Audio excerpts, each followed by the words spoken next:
what I've seen a lot of the discourse has become is, oh, China is doing this, so that is bad because China is bad. And if we, as in the United States or the West, do the same thing, that is not only good, but often framed as necessary because China is doing similar things. And that just becomes it's incredibly intellectually lazy and logically inconsistent. And at the end of the day, it's morally indefensible.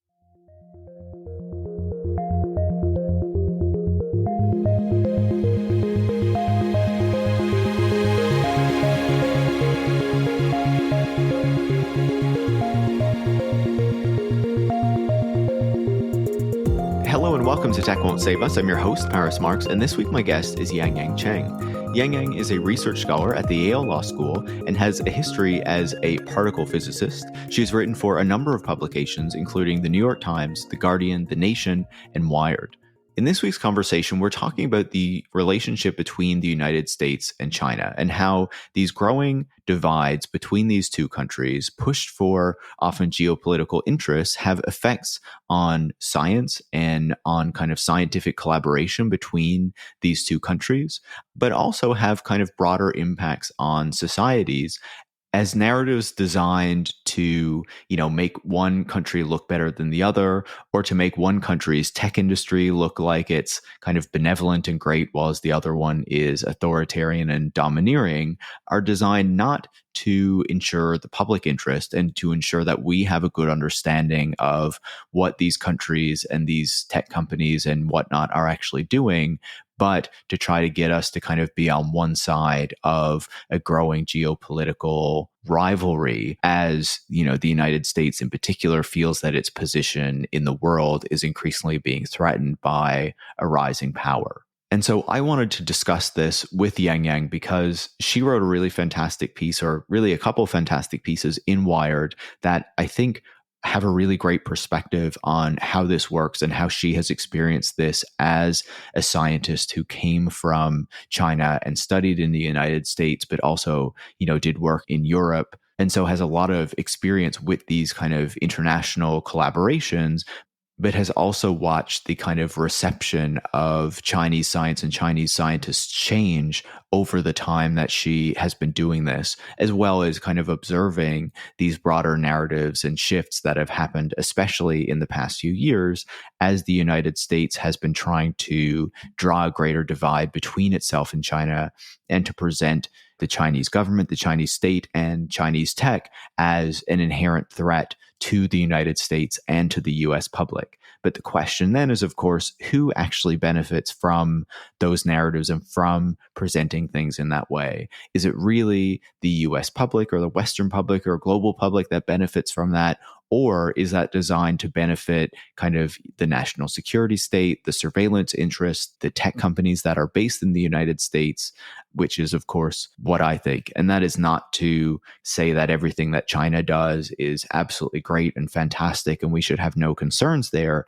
But I think that by accepting these kind of narrow and reductive geopolitical frames, that makes it very difficult for us to get a better understanding of what is actually going on in these countries and what their companies are actually doing and what is motivating them. For example, are Chinese tech companies motivated by serving the Chinese state, or are they motivated by similar interests to US tech companies, and that is to get a return on capital, to increase the amount of exploitation that they can engage in to benefit their bottom lines and their shareholders at the end of the day.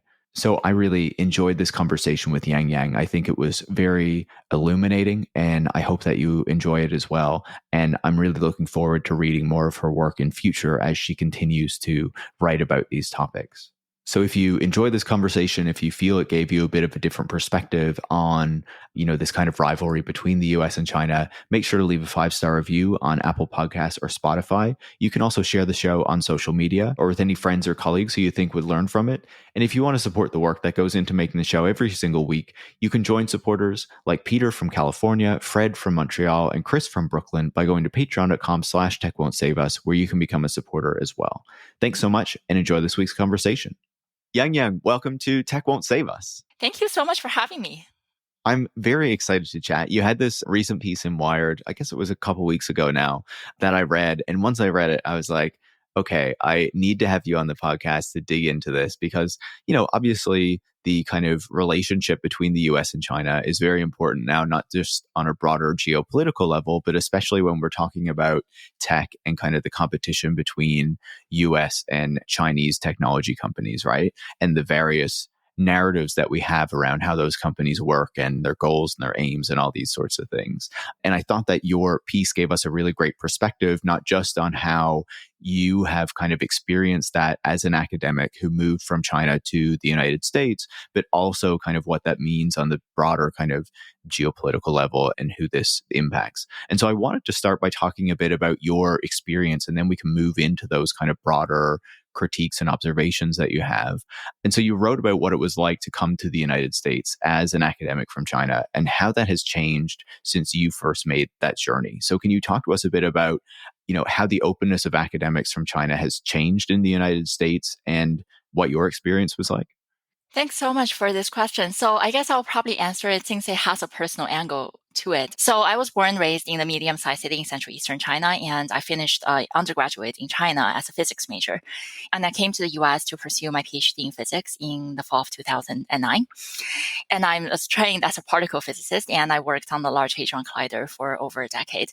And I think these markers are kind of important in terms of contextualizing my own personal experience in US academia, because I worked within a large international collaboration or multiple large international collaborations throughout my physics career that to an extent, because the Large Hadron Collider is physically located in Europe at the European Center for Nuclear Research, and it's part of an international collaboration, there is more openness, and there is, even on a technical level, like some of the governing agreements under of the funding agencies are under international agreement. So it has shielded some of the more intense scrutinies in my own academic career compared with some of my other colleagues who work on smaller scale US-based experiments, or especially working on things that are considered more applied or that touches on some of the more sensitive, I will put scare quotes around them, like say, quote unquote, quantum or quote unquote AI or whatnot. So yeah, but even in a discipline that upholds a cosmopolitan ideal or aspires to a cosmopolitan ideal, there is still impacts of geopolitics. And I would also say I don't want to exceptionalize US-China relations in terms of its impact on international collaborations in science. For example, after Trump's Muslim ban, there was a very direct impact on a lot of my colleagues who come from Muslim majority countries. And so I think these are some of the important things to keep in mind, that US-China relations and its impact on scientific collaboration often takes up a lot of oxygen in the conversation, but sometimes that warps the overall context, that this is on one hand from a historical perspective, from a vertical standpoint, not necessarily new. On the other hand, there is a horizontal perspective that the world is not just the US and China. There are other layers to this tension as well. That makes a lot of sense, right? And we have seen that over time with, as the focus of US politics changes, then different people can get kind of wrapped up in whatever those initiatives are that are going after different people from different parts of the world who, are perceived to be potentially like working for someone else or whatever, right? When you talk about the kind of difference between like the local and the domestic and the consideration of who is foreign, in those perspectives or in those laws or in those initiatives, because one of the things that you talk about is how the United States had what was called the China Initiative that was specifically looking at Chinese academics within the US system and kind of prosecuting them for like just absolutely ridiculous things that made no sense. Can you give us a bit of an insight into that and how that worked? Yeah, sure. And I think if I would put a little add-on to the earlier question, which ties to your current one about the China Initiative specifically, is that in terms of understanding US-China relations and the tensions that impact science and technology development,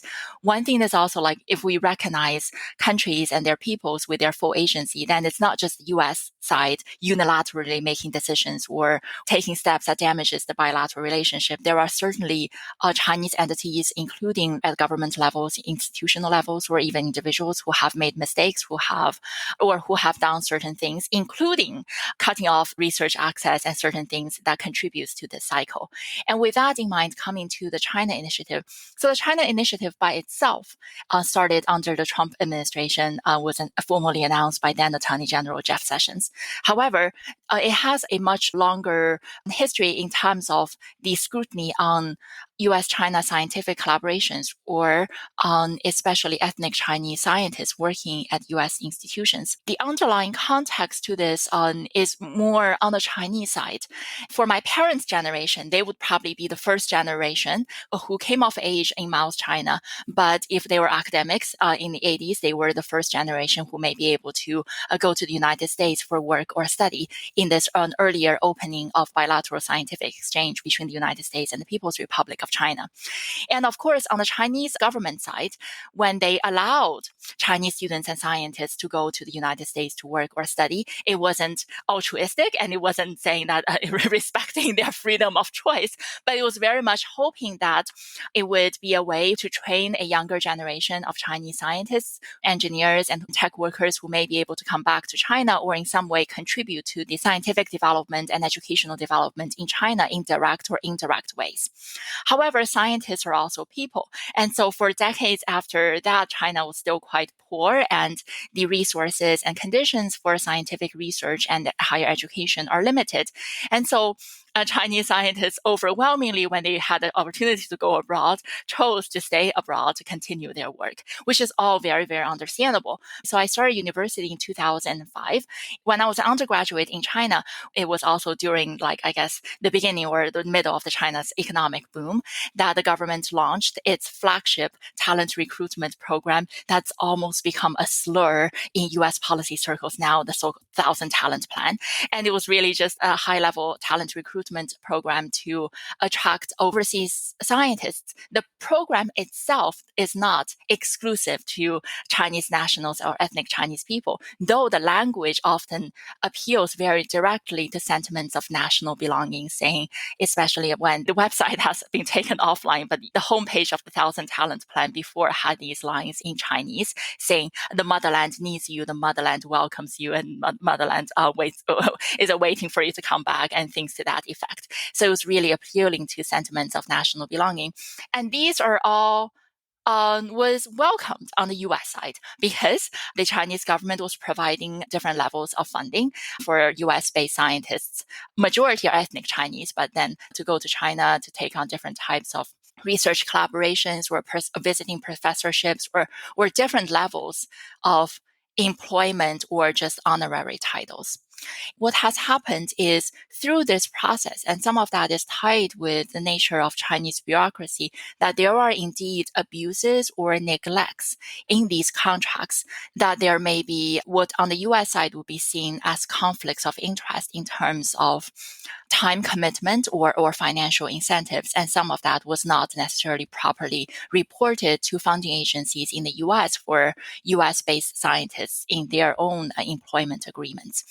And and then there are also probably more serious issues of academic misconduct in terms of there are scientists who participated in a wide host of Chinese talent programs. 1,000 Talent is most well known, or I guess probably at this point most notorious one, who may have violated confidentiality during peer review process or things like that. So there are indeed individual misconducts in terms of compromising the integrity of the scientific process.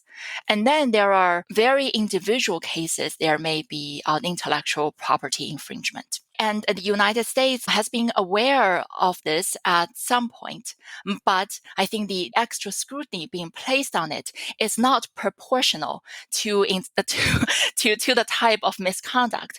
Because as we say, this is like a lot of these are academic misconduct and can be resolved through academic means if there are indeed misconduct. It's like, say, students cheat and then they can face academic discipline for cheating, but it doesn't mean the students should be sent to jail for it. So this how the US government has responded to it is very much has less to do with the specific types of academic misconduct, and it really doesn't have much to do with upholding academic integrity. But it has become this mischaracterized rhetoric saying these talent recruitment programs or collaborations are conduits for quote unquote intellectual property theft, even though in the majority or overwhelming majority of these researches, there is no proprietary information involved. It's just open research. And the US government's response to it is overwhelmingly, at least at the start, was through prosecutorial means, through the Justice Department. So that's a really, really long backstory to what led to the official launch of the China Initiative in the fall of 2018, as announced by then Attorney General Jeff Sessions. And what was really interesting is because the FBI is not the agency to investigate issues of academic misconduct on a very basic level. A lot of times with missed high-profile investigations is investigators. This is not to disparage their work, but they do not necessarily understand the science involved and do not really know whether this is proprietary information or this is just really very basic research that is open and public by construct. And what is also really interesting is even though the China Initiative received a lot of publicity, both from in the media and also from the Justice Department itself, the Justice Department never really gave a clear definition of what the China Initiative is or what cases fall under its purview. And the best investigation on what the China Initiative was probably came from MIT Technology Review by a group of journalists there who built a database by looking at the case files and the press releases saying which are the ones that mention the China Initiative. But the takeaway is the China Initiative, even though by the Justice Department's own rhetoric, is not meant to racially profile or target any specific nationality or ethnicity. About close to 90% of the people who were investigated by or faced charges from the China Initiative are ethnic Chinese. So there is indeed a very targeted outcome. And there are also a few high profile cases, including where there may be overly enthusiastic FBI agents who just used Google to search for Chinese scientists or the labs that hire a lot of Chinese people. And so I think this comes to another layer was just when it became a Justice Department initiative or when it became something that is driven by the criminal justice system, then the incentives becomes very different. It becomes a way just like to catch a spy or to be able to have that case count. And it becomes very much removed from what the initial goal was. And the Justice Department actually recognized its mistakes to some extent. And here I would give credit to a lot of them are first generation Chinese immigrant scientists. And so the Chinese American community, the Asian American community, and other civil rights groups and academic communities and professional organizations have made a lot of effort to, in terms of public advocacy and policy lobbying, to push back on this. And so the Justice Department announced a formal ending the China Initiative in name a year and a half ago in February of 2022. However, what is important in terms of that ending is ending in name where the Justice Department acknowledged that it made tactical mistakes, that quote unquote the China Initiative was not the right approach, and to face the host of quote unquote threats from nation state actors, in particular China, needs quote unquote a broader approach. So a lot of the investigations that opened under the China Initiative are actually still going on. And then this is a really long-winded answer, so I'll just add one more thing is the China Initiative by itself was launched by the Justice Department and was under the Justice Department. But there are also being a much wider range of investigations done by funding agencies themselves that do not necessarily send people to jail, but can very easily cripple careers. In particular, I know that the NIH has launched a wide range of investigations that have impacted a lot of careers overwhelmingly or disproportionately impacting ethnic Chinese scientists in the US. Interesting. I appreciate you kind of laying out that history for us and explaining how it has worked and how, even though the China Initiative proper, has been kind of formally ended, a lot of these processes are still ongoing. And I wonder, I want to pivot a little bit away from the focus on academia and what it means for academics in particular, and just, kind of move it into the greater kind of geopolitical question of what is going on here, right? Obviously, we see a growing divide between the United States and China over the past number of years. After these countries were very kind of close to one another for a long time, the US was very invested in getting a lot of production moved over to China, taking advantage of, Chinese workforce and all those sorts of things. As you mentioned, still had kind of collaborations with China on science and in these other areas. But over the past few years, that has really started to shift, where the US has taken a very different perspective toward China, a very different kind of policy approach to China. And I'm sure China has also shifted a bit as well. How would you describe the reasons behind that shift, and what is the impact of it? Yeah, I'm really glad that you mentioned there are also related issues in terms of US-China relations of trade or manufacturing and such. And so it's really interesting because when I came to my current research focuses on the development of science technology in China and US-China relations, but I came to this as a trained particle physicist, and I thought this is a science and technology story. But the more I learn about this, I realize it's not so much about science and technology per se, but this is really a story about labor and capital. And so if we go back to the earlier history, of course, there was the earlier, in terms of the history of the People's Republic of China, the earlier era of the long isolation of the Mao years between China and the West. And then when China was opening up, I mentioned there were incentives from the Chinese government side, hoping that by allowing young Chinese scientists and students to go abroad to study, it's a way to help build up China's own science and technology and educational sectors. On the other hand, on the United States side, it's not entirely just altruistically, quote unquote, helping China either. Right? These are highly trained individuals from China coming through a very, very competitive process. So in a way, they are effectively like human capital being recruited into the US. And this is placed into a broader trend of post-World War II, quote unquote, high-tech immigration to the United States from developing countries. And then these individuals themselves, of course, they can aspire to better research environment and a higher standard of living. So to an extent, all three parties, the Chinese government, the US government, and these Chinese scientists themselves have something to gain from this exchange. And this has been the case for a few decades till about 10 or 15 years ago. But what has changed is this relationship. To an extent, the high-tech immigration to the US is a process that follows the logic and the hierarchy of imperial extraction, right? It protects the United States at the center or at the top of the hierarchy. It extracts value, whether it's in the form of manufactured goods or in the form of quote unquote human capital or high-tech labor or other forms of value to its center. However, as China develops its economy and rises up in the hierarchy of global capitalism to contest US hegemony, that shifting of relations is, in my opinion, and I'm not alone in thinking this, is really the underlying tension here. And the flow of value or the net flow of value is no longer one-dimensional. And this is how a lot of these issues with intellectual property infringements or disagreements have become more exposed, because on one hand, I acknowledge, and it's true, that a lot of Chinese entities have had a very poor track record in terms of adhering to intellectual property protection.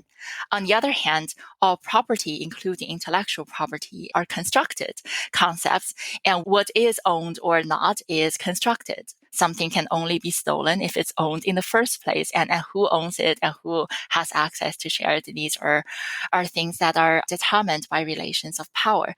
And so to an extent, Chinese entities, the government or society have been, or entities have been cheating. That's what the US government has been accusing but it has been cheating in a game that is rigged heavily in favor of the US. And before, this wasn't that much a problem. Even for US companies, they would rather accept intellectual property infringement as a necessary bargain in access to the Chinese market. And it was really when this economic quote unquote balance or calculus is starting to shift, no longer so overwhelmingly favor the US, that a lot of these sentiments have begun to change. That's so fascinating to hear you describe that, right? Because it is a critique that you hear often of, the larger economic model kind of from the left, right? How you have these countries like the United States that are in kind of the center or the core of the economy. And, they talk about kind of developing, the global south or, these other countries around the world. But actually what happens is they extract a lot of that value to keep themselves kind of at the top of this kind of global economic hierarchy. I feel like an aspect of this that was not kind of in the tech conversation for a long time was how, the rollout of the internet and its kind of global expansion was also a product of and helped to benefit US power, right? Because all of a sudden you had these US companies that were able to expand globally and dominate these markets around the world. And for a while that was treated as like, oh, this is spreading democracy and prosperity to the world, not that it was ensuring that the US had a lot of control over what was happening in these markets and US companies were kind of gaining because of that. But now I feel like in the past, 10 years or so, that perspective has started to seep back in, especially as those companies face more competition from companies in China and to a lesser degree other parts of the world that are now able to more effectively compete with them. And now that is part of what seems to be forcing the United States to really change its perspectives on China and its approach to China, because as you say, instead of being able to just extract value back to the United States and for US companies, Chinese companies are now becoming much more competitive with the US companies themselves. And some of that value is flowing to China now instead. And the United States seems to want to, kind of stop that or limit the ability of China and Chinese companies to do that. Do you think that is a good way to see what's happening there? Yeah, and I would also contextualize it in a bit is I do not want to excuse the Chinese government's behavior. That the Chinese government, of course, China is an integral part of global capitalism for the past 4 decades, but the Chinese government does hold overwhelming control over the flows of capital and its development. And it does have a whole set of policies that overwhelmingly favor domestic industries and businesses. And because of China's size, in different dimensions of size, that it holds a lot of leverage. So a lot of US companies or Western companies in general do have to contend and accept conditions in China that they would not accept elsewhere in other developing countries. And to an extent, there has been a certain aspiration on the part of a lot of US companies that they were hoping they could just like wait it out or in some way that as China becomes more integrated into global capitalism, including there's World Trade Organization or other forms of global governance for global capital, that they would eventually be able to bargain for more favorable conditions. So some of this is partly China's economic rise, but partly it's also some US companies have been not just losing patience, but realizing that what they were hoping for is something that the Chinese government would never agree to or accede to. And so that is also a major contributing factor to the worsening relationships between the two countries, including between the two capitalist markets. Yeah, and that makes a lot of sense, of course, right? One of the things I found interesting in one of the pieces that you wrote was how certainly China is infringing on intellectual property, is taking these initiatives to try to get more academics to come back to China that have maybe gone abroad before. But that also lines up with things that the United States was doing when it was growing as a larger power, right? Taking academics from the European Union and from other parts of Europe, helping former Nazis come over to become scientists in the United States because it recognized the importance of kind of getting that human capital as you described before, right? And so the US now seems to have a problem with it because it's in the kind of top position, but when it wasn't, it was acting not so dissimilarly, it seems. Exactly. So I think when I mentioned earlier that like one would say China is cheating, but it's cheating in a game rigged heavily in favor of the US in terms of intellectual property protection. And if one look at legal history in terms of how different countries with different social contexts and legal traditions respond to issues of intellectual property, the most important connecting factor is its stage of economic development. And so as you mentioned earlier, like when the United States was by itself a developing country, a young republic, newly independent from Great Britain, it actually like including like Alexander Hamilton was writing these proposals and things to extract or gain high level skilled workers and machinery from Great Britain and from Europe, often in violation of their countries or the European empires' immigration and export control regulations. And then later on, even up until the early 20th century, United States grabbed a lot when the center of scientific development is still in Western Europe. The United States obtained a large number of chemical patents from Germany as claims of like its World War I reparations or whatnot. And of course, what's very well known after World War II, with the best known is Operation Paperclip, but it's actually part of a much larger set of programs to extract technology and highly trained personnel from Nazi Germany to the United States in these what was deemed then strategically important sectors. These are behaviors that the United States has been engaged in. And what is interesting about China is, of course, for up until very recently, or the Chinese government still claims China is a developing country, but it's a very unevenly developed. But just like a few years ago, when Xi Jinping made this famous speech about tightening intellectual property regulations in China, with this note that China has transitioned from a major importer to a major exporter of intellectual property. And so at this stage of economic development for China, it's also stepping up its intellectual property regulations. But then, of course, that is to favor its own national interests. I know that we talked about academia earlier, and then our focus is not necessarily just on academia. But one important thing with regards to why issues of intellectual property theft, including the China Initiative when it started, had an explicit focus on academia, as the Justice Department was saying, the traditional openness of academia made it more vulnerable to intellectual property theft or nefarious behavior from Chinese entities. But one important underlying note is the privatization and commercialization of academic research in the United States over the past 4 decades since the Bayh-Dole Act of 1980. So to an extent, when universities behave more like companies, then U.S. government agencies, including law enforcement, are also more likely to treat them like companies in terms of litigating these protections over quote-unquote trade secrets or proprietary information. Yeah, I think that's such a good point. And I was going to ask you about it if you didn't bring it up yourself.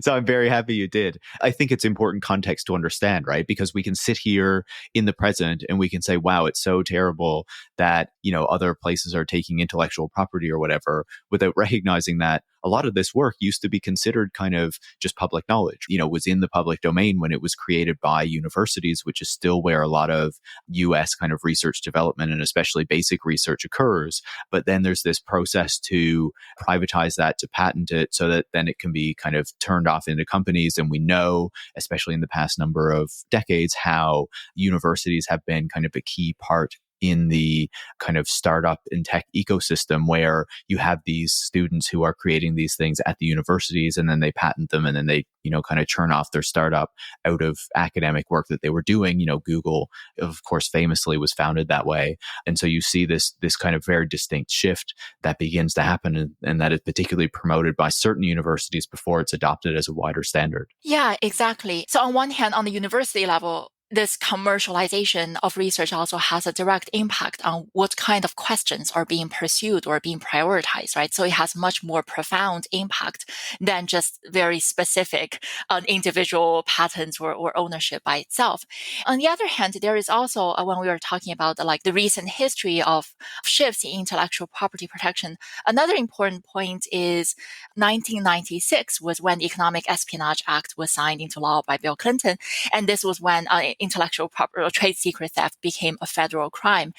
So on one hand, we see even now, like say, the the University of California, Berkeley had this protracted lawsuit with the Broad Institute of Harvard and MIT over access and use of CRISPR-Cas9 gene editing technology.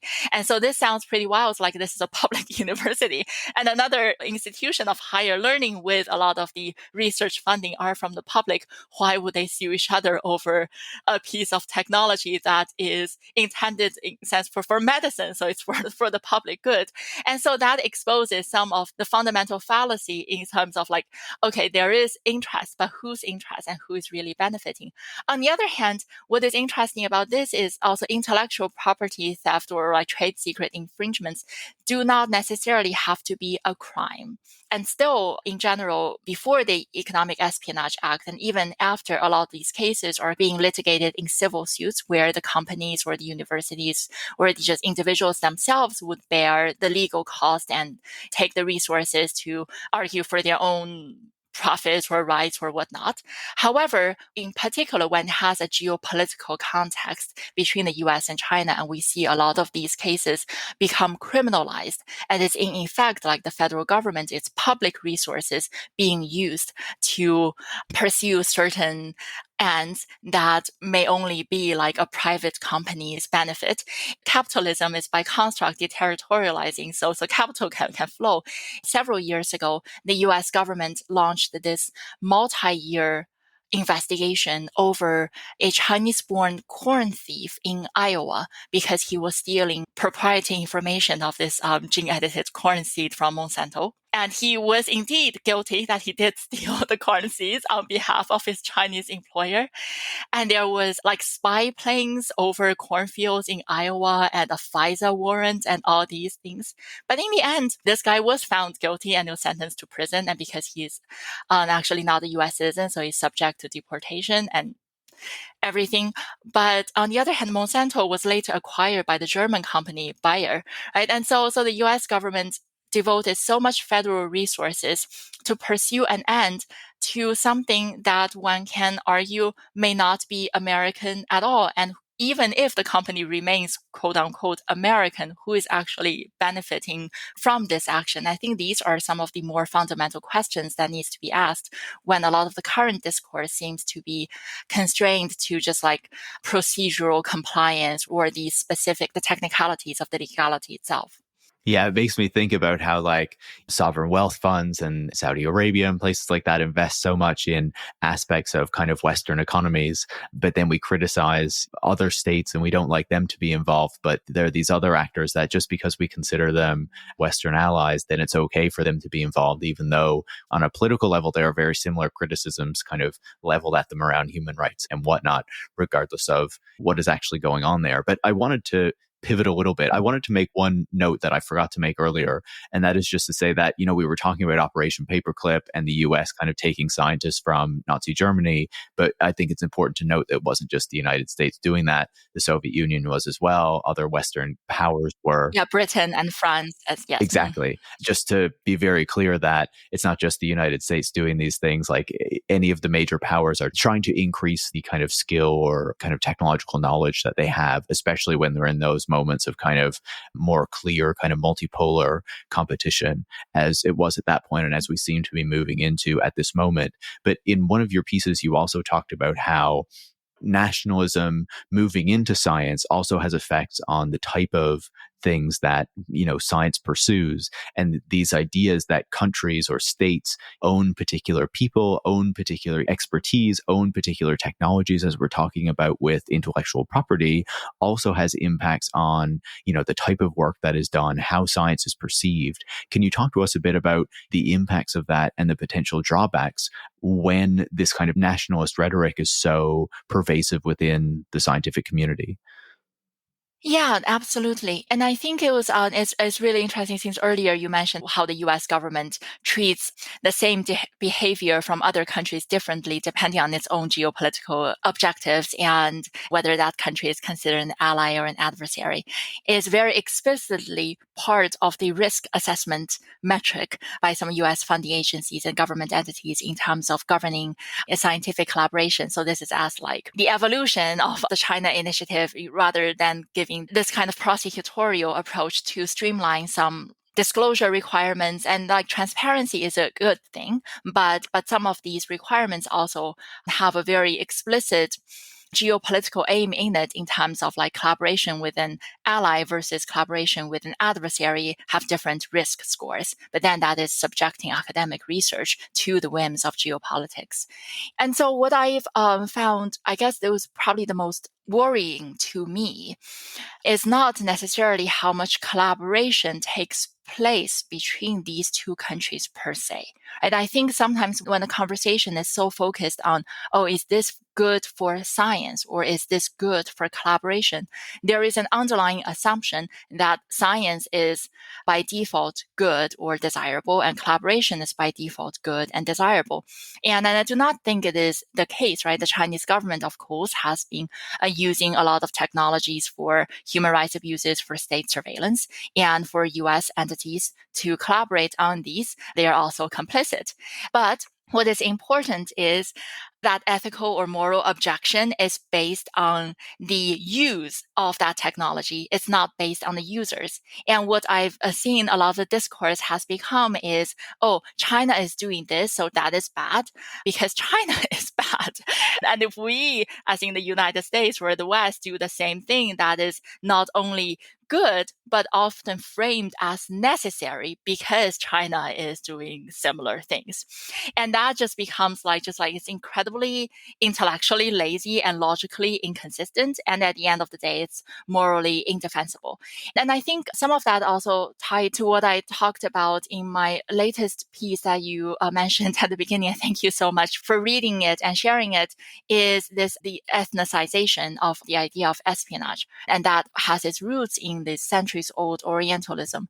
And that comes back to what I was just saying about how conversations about science and technology fragments or fractures at the border of China a lot of times. When here, like in the US context, there is a lot of vibrant discussions and debates, including on your show, about the other risks and harms of emerging technologies. And there seems to be, at least a lot of people are pretty clear-eyed about this. But somehow China becomes this exceptionalized space that is either, well, the Chinese government is authoritarian, Xi Jinping is a dictator, so whatever is going to happen is going to happen in China. Or it's like whether China already has this technology or is already able to build this panopticon, or China is still primitive and needs to steal these technologies for its own ends and such. And I think it is really harmful for not just understanding what China is, but in understanding the actual nature of the development of science and technology, that a lot of the harms are not a product of and is not exclusive to any specific political system or governing ideology. And also the harms and risks of it cannot be contained by political borders.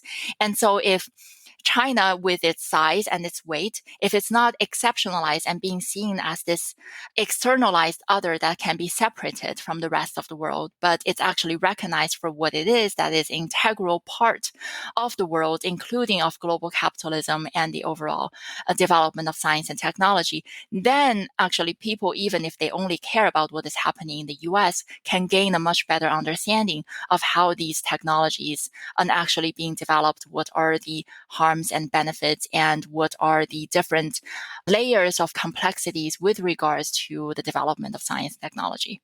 Yeah, this is such a key point, and one that I want to drill down on a little bit more. One of the things that you wrote in your pieces that you just stated there that I found really interesting is how China can both be presented as kind of technologically backward, but then at the same time be presented as like technologically advanced, and we need to stop its kind of continued rise and ability to challenge the United States and kind of Western tech capabilities. But, I think that one of the issues that we face is that when we have these really kind of propagandized narratives about China and Chinese technology, as you say, it doesn't allow us to actually be able to understand what is actually happening in China and the actual capabilities that are at work there. And also then to understand what is happening in the United States and what US tech companies and kind of their collaboration with the US government is actually producing, right? Because instead we get these narratives that are shaped by US national security interests and kind of economic interests that are, China is bad and China is trying to like take us down, and anything that they do with technology is something that we should be scared of. Whereas if the United States does something, as you were saying, then it's good and it's okay, and we shouldn't be very worried about it. And that, to me, is a serious problem. Obviously, I'm not an American, I'm a Canadian, but I think even Americans should be concerned about that, right? Because it opens the door to just being able to dismiss any Chinese technology as bad and any American technology is good, which works very well for the large American tech companies. Whereas you explain that the problems with Chinese technology are not communism, right? Or not necessarily the CCP, but because they are developed under this capitalist framework that many other technologies are developed under too in the United States and other parts of the world. And that requires certain kind of business models and certain ways of developing technology that has consequences for American people, for Chinese people, and for people in other parts of the world as well. Would you mind expanding on that a little bit more? Yeah, oh, thank you so much. And just to follow up a quick point in terms of these self-conflicting Orientalist imagination about China and technology, one of the examples that I find just like it's sad, but it's also amusing is with regards to where COVID came from, right? And there are two arguments. One is just like, oh, Chinese people are barbarians who eat bat soup, and so that's where COVID came from. Or Chinese people are like Dr. Fu Manchu and built COVID as a bioweapon in their secret lab. But then these are two arguments that are both in some way comforting because it becomes much easier to accept it is because of a distinct different type of people and their misdeeds rather than accepting the reality that we as human beings, as a species, is one species among many on this planet and have our vulnerabilities. So coming back to this part of, okay, this is a bad segue in terms of vulnerabilities, but a lot of the US part of the discourse about technologies coming from China, whether it's like Chinese ownership or built in China or various things. And the vulnerabilities are, I will put it this way, right? There are different types of vulnerabilities with regards to technology. Let's say whether it's equipment from Huawei or an app like TikTok. The first I would say is technical. Right? If this hardware has a technical vulnerability or if the code has certain vulnerabilities that makes it susceptible to hacking or to abuses, then that's a technical problem. But that has nothing to do with its ownership or its country of origin. That's a technical problem that can be assessed with technical means and can be fixed with technical means. The second type of vulnerability can be regulatory in terms of what are the rules and laws and regulations governing, say, what types of data can be collected, how they can be transmitted and used. And of course, these regulations do differ by country and their legal traditions and their governing systems. However, it's not something that is unique to the need for such regulatory protections is not unique to any country. A democracy doesn't automatically come with these sets of protections for data or for other types of things. And an authoritarian society does not necessarily mean everything is open to all because it also has a complex bureaucracy with conflicting interests. And regardless, these problems cannot be resolved by only pointing fingers at one country, but it needs like transnational standards. And the third type of vulnerability, which is also valid, is geopolitical. In terms of if the United States government does believe that China is a quote unquote adversary, and so in terms of, say, critical infrastructure, it cannot allow any type of foreign ownership. I think that is a valid position to take. But that is a position that has very broad ramifications. One can say because Huawei has very close ties with the Chinese military or the Chinese security state, that is a fair statement.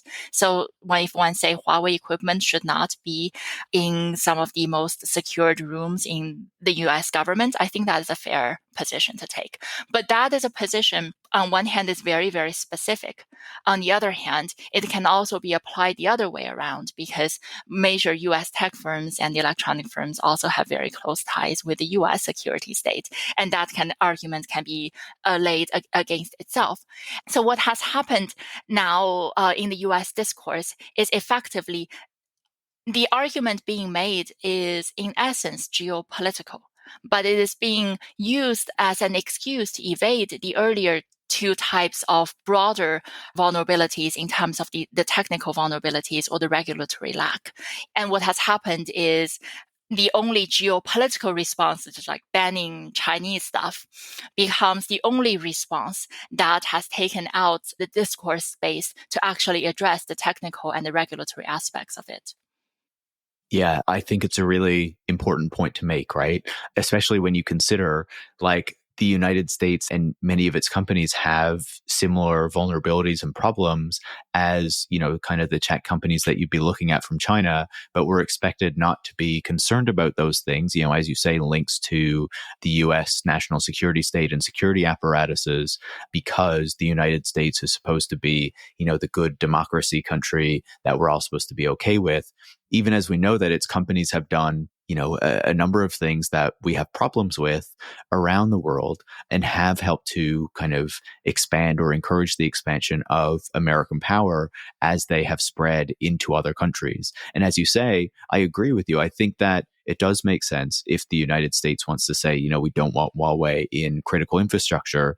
But that also brings up the question then, should American technologies be in critical infrastructure in other countries? Because does that allow them to have increased ability to surveil? Or should we all be on American platforms owned by major American companies, because we know that the United States has connections to those companies and are able to get data from them, even though they would like us kind of to believe differently, or at least that's what it seems. And so there does seem to be a double standard here. And this is one of the problems I have, because when that double standard occurs, but we only get these geopolitical narratives that are incredibly reductive, then we're not able to have these kind of complex conversations about the actual technologies that we rely on right now, because many of these Chinese technologies are more kind of theoretical, or the idea that kind of Chinese tech companies are going to have this power over us is much more theoretical, whereas we know that American companies already have this power, and the expectation is that we shouldn't kind of be talking about that or discussing it or, even regulating it. I totally agree. And also, just like I've criticized a lot of the Chinese government's policies and behaviors. And then, of course, like I'm a Chinese citizen, and this is something that what I find very, very frustrating on the US side is it has a lot of different arguments that it wants to make against China. And there are things that are related to the traditional sense, or the how an average person might understand about national security or military strength. That is one argument. But the second is when national security has become so broadened into a concept that basically encompasses everything. In particular, it encompasses so-called economic security. And so what is being talked about in terms of national security is actually economic competition. And that the US government is very, very concerned about Beijing's economic rise and such. And then the third layer is about human rights abuses. And then again, these are very, very valid and very, very important critiques against the Chinese government's human rights record. But what has happened in the US government's discourse or public discourse about China is human rights is being used as this kind of just like this banner being waved around, when the actual arguments are being made about economic competition or about the hardened edge of military strength and other the traditional sense of national security. And the end result is the human rights issues are actually not getting confronted for its own sake, and the responses do not really improve the human rights conditions in China.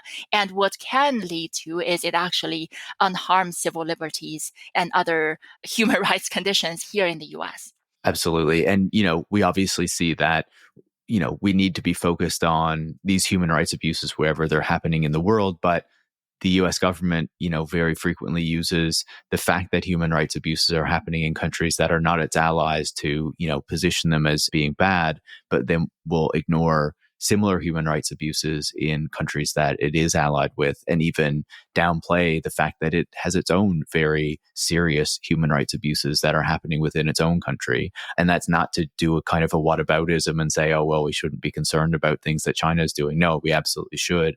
But that doesn't mean that we should ignore things that are happening in the United States, in Canada as well, in places like that, because those are serious problems as well. I wanted to kind of extend this and ask you about where we see this happening in relation to various developments that have been occurring in the United States in recent years. You know, in one of your pieces, you talked about the recent hearing on TikTok and kind of what that showed around the US approach to Chinese technology and Chinese technology companies, and also how it's being positioned as this company that kind of spying on Americans. Meanwhile, in order to alleviate those concerns, it's creating partnerships with companies like Oracle that have very clear connections, not just to the US security state, but have even, you know, tried to sell technology to Chinese police and things like that. Can you talk about your opinions on kind of what you observed through that whole process? Yeah, like I'm not a defender of TikTok, right? It is a social media platform. It is a part of Totally, surveillance. yeah. It is part of surveillance capitalism, and it has a lot of problems from data security to content moderation to different things, right? But I think what is interesting is TikTok is a company with a lot of problems, but how these problems are being portrayed or being focused on or neglected, let's say on Capitol Hill, is very illuminating how members of the US government see their own country and sees China. Because as you mentioned, right, there are these rhetorics being thrown around. On one hand, saying TikTok is the spy in Americans' pockets. I do not deny that TikTok, as a social media platform, has a poor, but not the poorest, but just like on par with other major social media platforms in terms of that it vacuums up data and has poor regulations around it. However, the proposed solution to it is not to say all social media platforms should adhere to certain data regulations. The solution is to say, oh, if TikTok stores its data, a server that is physically based in the US and guarded by the US company, then that's fine. So the problem really is not how much concern is there over exploitation of data, but who gets to exploit it. And then another round of argument about TikTok, which doesn't have anything to do with data protection per se, but it's about content moderation. But it's being lumped together with regards to the spy argument, is like saying TikTok is digital fentanyl that is purposefully trying to poison Americans' minds or mislead American teenagers. And I remember there is this argument being said by a member of the US Congress who said something like, oh, TikTok is digital fentanyl. Well, the Chinese government has a spinach version of TikTok that is Douyin, that is on the Chinese market, that is like just teaches Chinese kids math or not. But actually, there is a lot of trash on Douyin as well, because it is also a a social media company that wants to attract eyeballs and to extract basically time into the capital.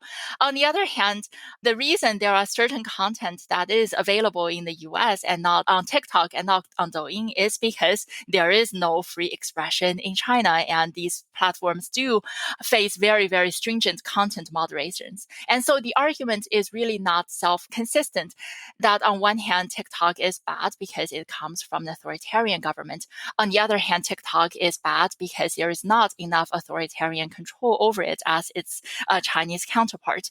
I think at the end of the day, the real question is, what do we, as in general, right, want? If it's just to win, to have some arbitrary metric and have the United States still be, quote unquote, the world's richest country by some arbitrary metric, that is one objective.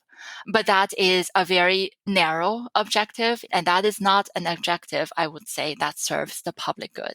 And if the objective is genuinely the health and well-being of the public, and then the public is global, then there is a very different way to see about these issues, including how we perceive the border, territorial or in other senses, and whether or not by enforcing the border actually brings real security, or it actually further empowers violent organs of the state that brings more harm. A very important point. And you're talking a bit there about regulation, right? And I wanted to ask you a bit about this before we wrap up, because, one thing that I think that we've seen in recent years is that there's been a lot of talk about regulation of tech companies in the United States, but very little of that I feel like has actually been able to make it into law and actually be enforced by government. And certainly there's been attempts by some agencies like the Federal Trade Commission to do antitrust measures, but a lot of those things don't seem to have gotten very far. There's obviously not kind of a National Privacy Act or anything like that, as you talk about in the TikTok case, where instead of saying every company needs to abide by particular data rules, they're just going after TikTok specifically. Whereas we know that in China, there has been a lot of movement toward regulation of tech companies. And, obviously there's debate as to which of those kind of initiatives are good or bad. But obviously China, because of the structure of its government, has been able to move forward on these things in a way that is much easier in the United States. I wonder what you think about the effects of this kind of nationalist rhetoric on the ability of the United States government to regulate technology, and also whether the Chinese government has been able to implement any regulations that, potentially other governments around the world should actually be looking seriously at as something that could be helpful toward limiting the power of these companies. This is a really great question. As far as I know, I'm not the best subject area expert on the very specific aspects of the technology regulations. My own work is more on the history of science side. So I will speak on this specific part more broadly, and then I'll link it to something else. As far as I know, for example, the Chinese government's new personal data protection law, a lot of that is actually very, very similar to GDPR in Europe. So the Chinese government is also learning from other countries and other legal developments. On the other hand, I think what is probably more important, without getting into too much of the weeds of the specific regulations, including there are also some new regulations coming out of China with regards to generative AI and whatnot, is who is actually being protected and who is being empowered in this process. And what a lot of the regulations in China that the Chinese government has proposed or enacted are not necessarily for the benefit of the Chinese public or the Chinese people. It is a way for the Chinese state to leverage power against private companies. Because when these private companies have amassed so much data, they actually have a lot of power. And they have, to an extent, may have amassed more data on Chinese individuals than the government could on it with its own bureaucracy and apparatus. So I think one way to look at these Chinese government regulations on tech companies is to see them as a way to discipline labor and discipline capital. And so in this process, it's not really the Chinese people are being protected, let alone being empowered. It's really a balance between state power and the power of private capital in the Chinese political context. And so then it comes to the question of what can the US government learn from these regulations? I think that, I don't want to dismiss overall, I think some of these regulations have benefits, and even some of these are a tug of war between the state and the private capital. Individuals can still leverage that conflicting interest to gain some limited protection on the individual end. And I think that is actually an important feature in the Chinese system for a lot of social and civic activism. So I do want to give credit to that.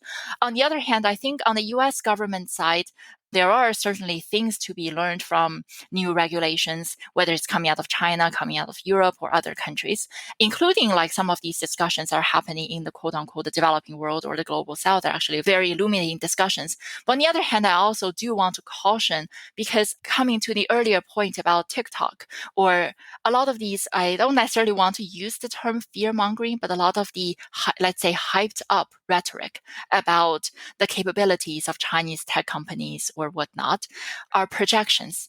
So to a way, one might read them as an authoritarian tendency on the part of certain people in power here in the United States, whether they are government officials or whether they are tech company owners, that they wish they had that kind of power. And so they were projecting that onto this oriental plane that that anything goes.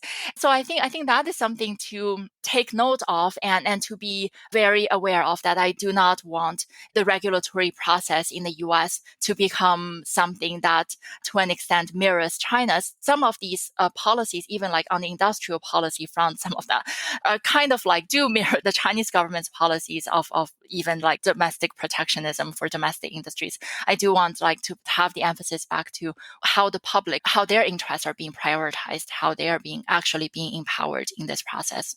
I think that sets us up really well for a final question to end off our conversation.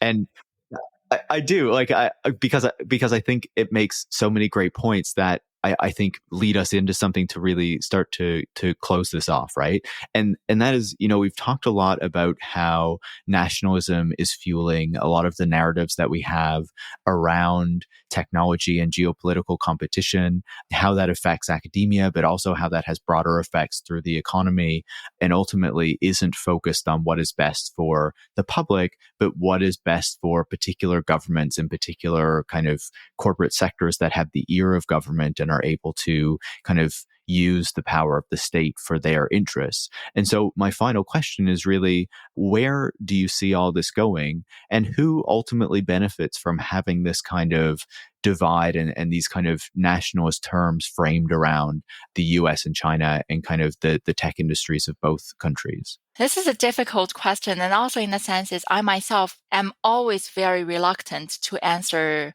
questions that is predicting the future or projecting into the future. It's not just because the future is unknown, but also because I think what is very important is that the future is not predetermined. And so there is no set path that these two countries are on that is somehow irreversible. And I think I might mention here that we are recording this on August 24th. And so in 3 days, the first agreement signed between the People's Republic of China and United States, the US-China Science and Technology Cooperation Agreement that was signed in 1979 and has been renewed more or less every 5 years with a couple lapses over the past 4.5 decades, is set to lapse. And it's unclear whether it will be renewed again or when.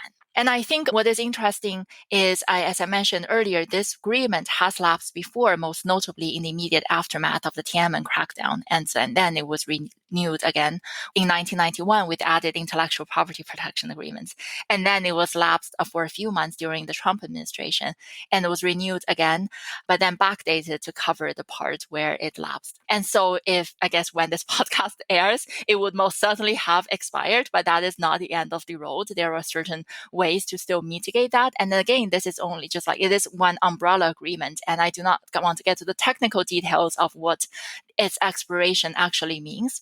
But this is a symbolic thing. And it's not just a symbolic thing, but it has symbolic value.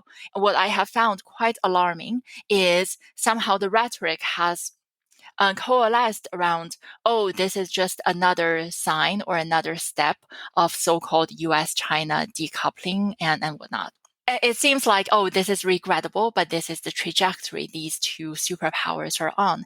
And that is not the case. Like, there is no fundamental laws or forces of the universe that determines the US-China have to see each other as adversaries and have to lock themselves into this seemingly zero-sum competition. And I think what is actually very important probably like the pandemic is an example to this, right? Partly on intellectual property. Who do these intellectual property protections, these trade secrets actually protect? There is a fundamental rethinking that needs to take place with regards to the distribution and the sharing of the fruits of science and technology developments. On the other hand, there is also a much broader question that the leaders and the people of the two countries need to reflect on, is what kind of future they actually want. And I think a lot of these questions come back to language. When a lot of the conversation is revolving around competition, and it's just being assumed as in competition is inevitable and it is natural and it is desirable. But a competition against who, by what metric, and very importantly, to what end? And A lot of times, I myself, as a Chinese citizen living in the US, in a lot of these discussions, I encounter the word we. But who are the we? And what are the boundaries that is being imagined around the word we? And how is that boundary being imagined, conceived, and how is that boundary being enforced, and is it enforced by force? I think these are some of the questions that are probably going to illuminate the path that we will find ourselves on. I think it's really important to be asking those questions, right? And every time we hear these kind of framings of what is going on between the US and China and, the potential threats of US technology or Chinese technology, that we think about who is actually benefiting from this and who is actually being served. And is it in the public interest to think about it in this way? Or is this just in some kind of state interest or commercial interest or national security interest that is ultimately separate from the public interest? And I think that's something that the show always tries to focus on. And that's part of the reason that we've been kind of skeptical of these narratives about, the US and China divide and needing to see the US as an unequivocal good and China as an unequivocal bad, because that simply doesn't make sense to me. It also assumes a certain clear-cut border, including like US technology or Chinese technology, including like US science or Chinese science. And in my physics career, my question was always, well, being a Chinese-born and raised scientist working at a US institution for an European-based experiment as part of a large international collaboration, I wouldn't assign a country label to it. And the very act of assigning a label assumes a certain border. And I think these are some of the frameworks that needs to be at least challenged. Yeah, I completely agree with that. And Yangyang, it was really great to have you on the show to have this discussion. I'll certainly be reading your work as you continue doing it, because I find it really illuminating and helps to break down some of these questions that we should be asking about these big issues. So thank you so much for taking the time to speak with me. Oh, thank you so much for these really thoughtful questions. And I'll be continuing to listen to Tech Won't Save Us. Thank you. Yangyang Cheng is a research scholar at Yale Law School, and her writing has been published by a number of different publications. Tech Won't Save Us is produced by Eric Wickham and is part of the Harbinger Media Network. And if you want to support the work that goes into making the show every week so we can keep having these in-depth conversations on important tech topics, you can go to patreon.com/techwon'tsaveus and become a supporter. Thanks for listening.